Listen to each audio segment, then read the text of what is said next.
They dropped hundreds of beavers into land so dry it cracked like old porcelain. No river, no pond, no shade, just dust, dead brush, and sun-bleached earth that hadn't held water in decades. Scientists marked the coordinates, released the animals, and stepped back. What happened over the next few years didn't just surprise them. It made some of them question everything they thought they knew about how ecosystems recover. This is a story about beavers.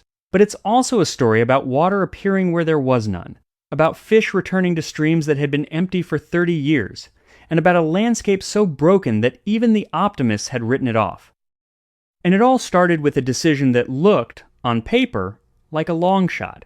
By the time this project began, large stretches of the American West had lost something most people don't think about until it's gone: their water. Not just from drought, from a century of trapping. Beavers had been hunted almost to regional extinction across the western United States through the 1800s and into the 1900s. Fur traders moved through entire river systems and stripped them clean.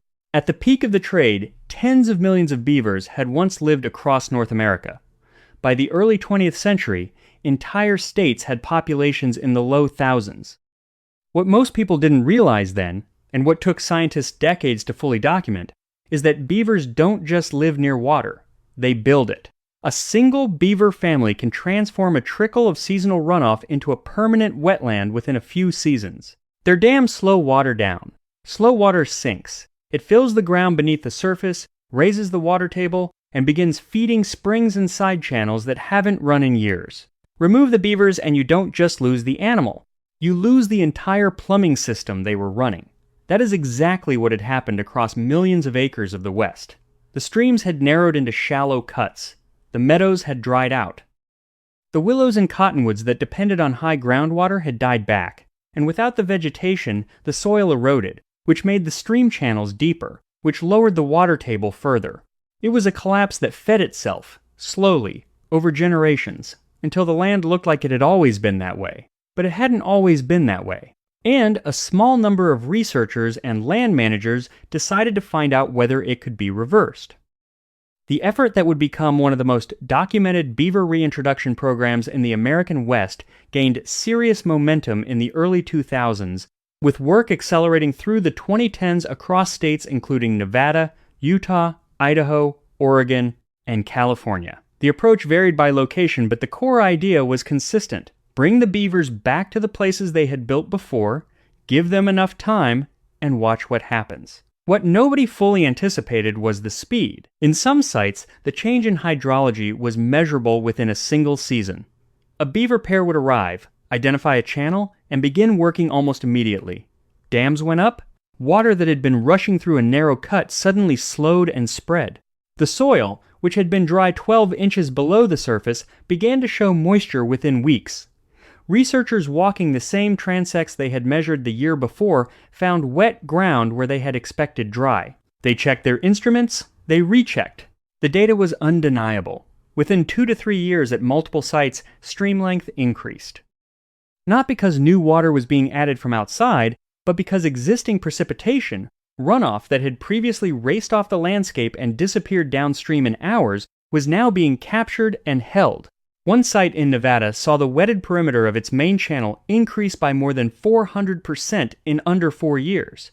Ponds formed where there had been none in living memory. Willows and sedges recolonized the banks. And then something happened that even the project's strongest supporters hadn't predicted on that timeline. The fish came back.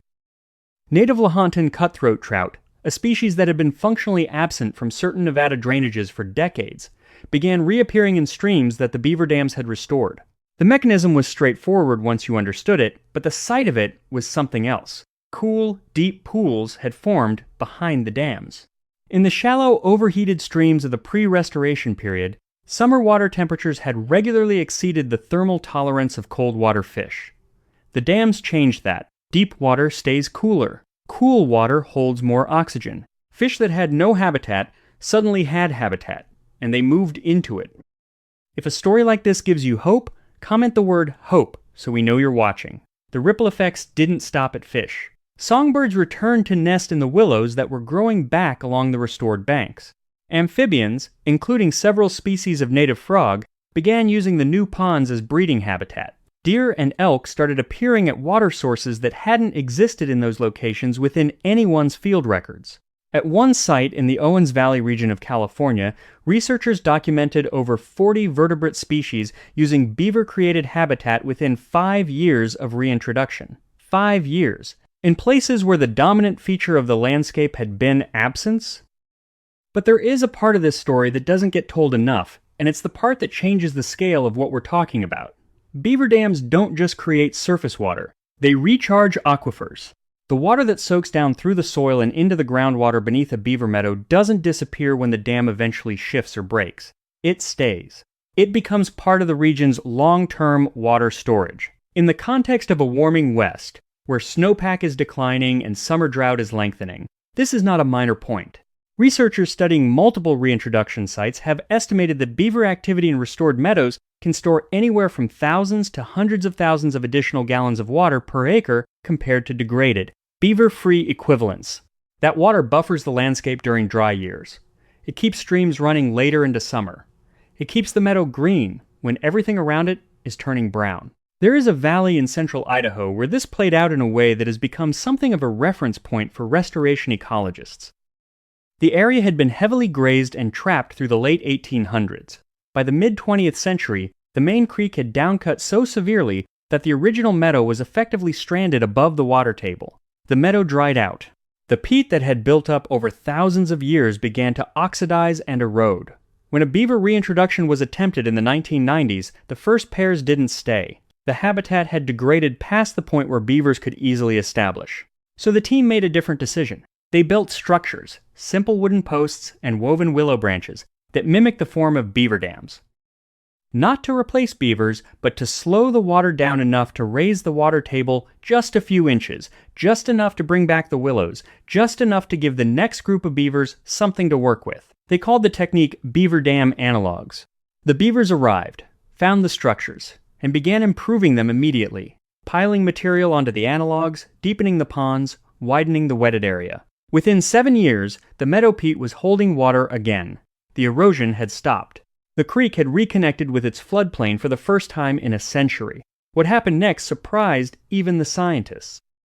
A summer wildfire moved through the area in the years after restoration. It burned hot on the surrounding hillsides. But when it reached the beaver meadow, it slowed, dropped intensity, and went around. The wet soil, the standing water in the ponds, the green vegetation held moist by the high water table, the whole system the beavers had rebuilt had turned the meadow into a firebreak. Nobody had planned for that. It emerged on its own, as a consequence of water being in the right place at the right time. Across the West, the projects have continued to expand. Utah's Beaver Restoration Assessment Tool has been used to identify millions of acres of potential beaver habitat, landscapes that once supported beavers and could again if given the chance. Oregon has run active translocation programs, moving beavers from areas of conflict, where they were damming irrigation ditches or flooding roads, to degraded streams in need of restoration. In California, the return of beavers to coastal and Sierra Nevada watersheds has become a formal component of drought resilience planning. These are not fringe ideas held by a handful of idealists anymore. They are projects funded by state agencies, federal programs, and conservation organizations, backed by peer-reviewed data from hundreds of restored sites. The beavers don't know any of this, of course. They know what they have always known: find water, slow it down, build. The knowledge is in them, older than any human understanding of hydrology, refined over millions of years of coevolution with the landscapes they shaped. We removed them, the land dried out. We brought them back. The land is filling up again. That is not a metaphor. It is a measurement. It is groundwater depth readings and stream temperature logs and species count surveys. It is the photograph of a dry, cracked stream bed taken in 2003, placed next to the photograph of a green, flooded meadow taken in the same location in 2019. The before and the after, sitting side by side, looking like two different planets. The land we thought was gone was not gone. It was waiting. And it turns out all it needed was the right animal to come back and do what it had always done. If you believe nature still has a chance, subscribe. Your support keeps these stories coming.